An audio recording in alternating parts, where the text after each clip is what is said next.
Nze ekibuuzo kyange kitono ino kiri ku nsonga ejja kutambulira wenaawo ku nsonga y'abakyala. Abakafiri batera ino kibuuza mu nkungaana gye tuba nti bwe tuba twiddirana okusaala abakyala basaayira luuyi niffe twaba nga tusaayira luuyi abasaada. Naye ate bwe tujja mu ijja baba bali kukola emikolo egyo abawalala awo era nga bona bambaire engoye edifaanagana. Kyatege babuuza nti eswala yere yindi naye yeno yindi. Abakafiri nababuuza ekibuuzo ekyo.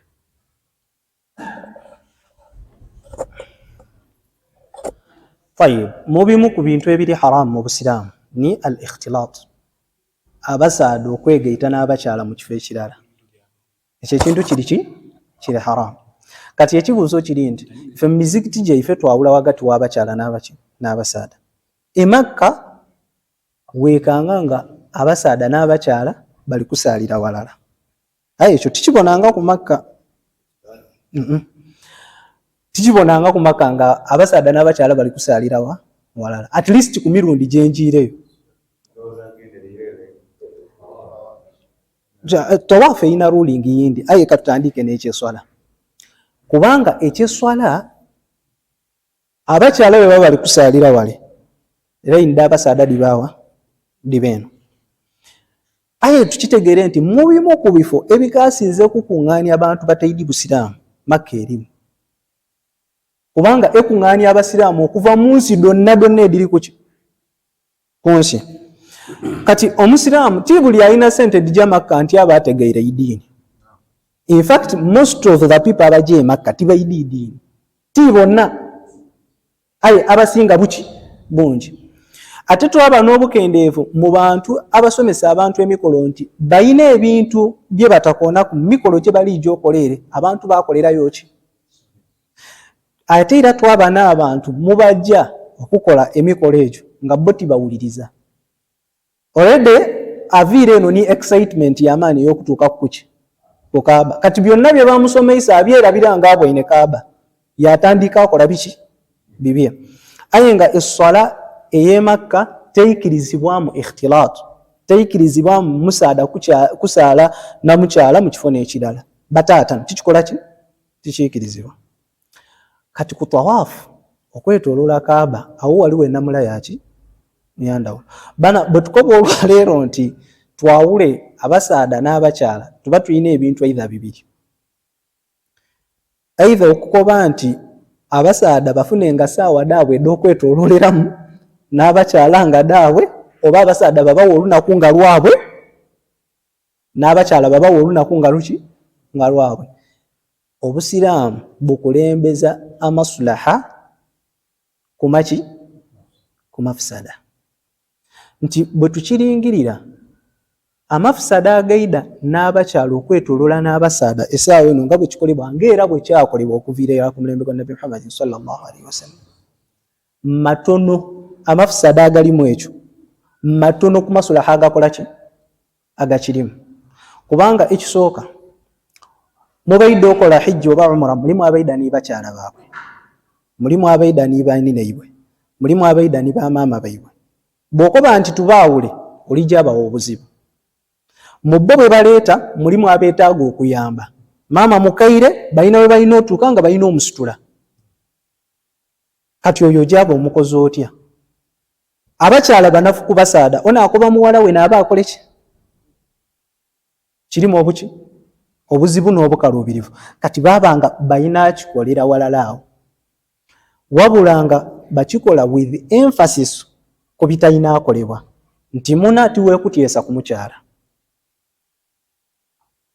Muna gezaako okuba nti awali abakyala ovaawo. Kubanga abakyala bwe batuuka ku Kaaba baidi okwekola mu bibinja. Naddala abeidire mu kibiina n'ekirala baaba bwawonka. Lwaki obajjamu? Ng'ate abamanyi baakuba nti mu bimu ku bizibu by'e Makka, abamu ku bamanyi ti bonna, baakuba nti mu bimu ku bizibu by'e Makka nti n'okuleetera weeniya ey'okola ekibi n'otakikola omusango ogufuna.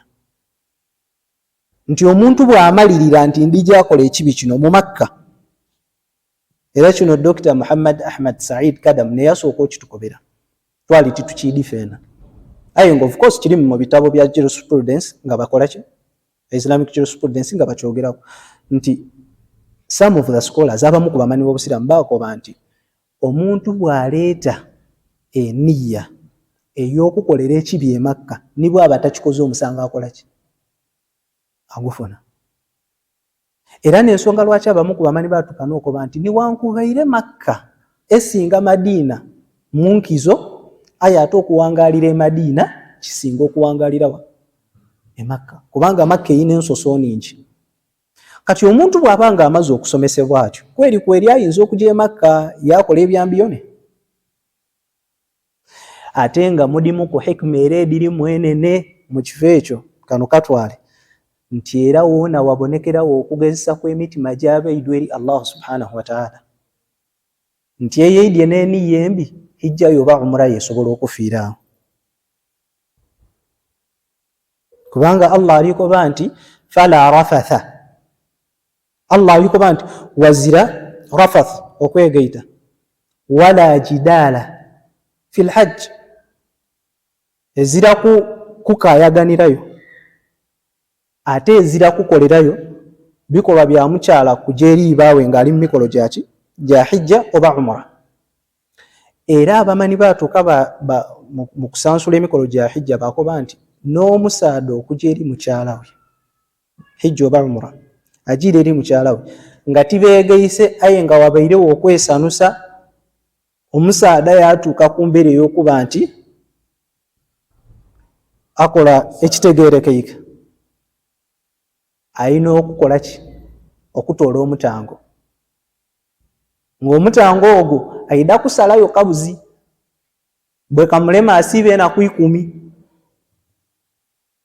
kati ebyo byonna omuntu wamala okubitegeera kweri bwe kibanga ekyo kiri ku mufumbo iwe atali mufumbo lowooza kikutaliza weena kasita otandika kwemogesa maiso kubakyala onaali atyo onaali kubanga balimu habibi era nikukaba osobola okubonawo omuntu nga baine bali mu kukola ibada wallahi nga ali kunoonya bakyala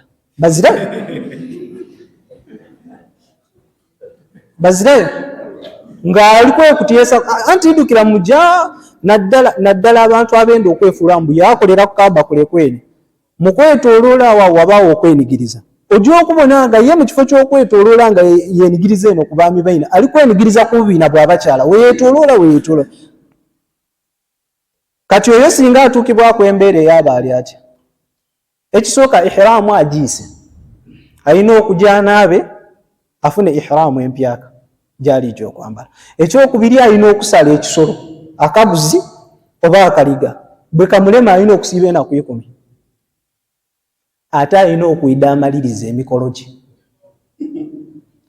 ate bwe kituuka ku muntu agiira eri mukyala we baaba bonna nga yeyendeire oyo alina ekizibu kubanga bamutaaku okubanga hijja yeefa oba umra bifa ate yabanga akakatibwako okugimaliriza efiirayo togivaamu kikukakatako okukola ki okugimaliriza kyamukakatibwako okusala ente kubanga oyo wa budna